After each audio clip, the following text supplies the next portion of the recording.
Gəlin 25-ci sualın həllinə baxaq. 25-ci sualda deyir A-nın hansı qiymətində bu tənliklər sisteminin yeganə həlli var.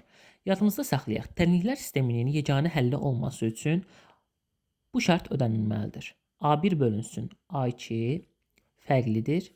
B1 bölünsün B2.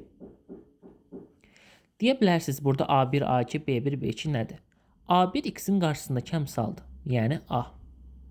A2 x-in qarşısındakı əmsaldır. İkinci tənlikdə. X-in qarşısındakı əmsal 1-dir. Əgər bir qiymət olarsa o qiymət götürülür. Əgər heç bir qiymət yoxdursa o zaman 1 götürülür. B1 və B2 nədir?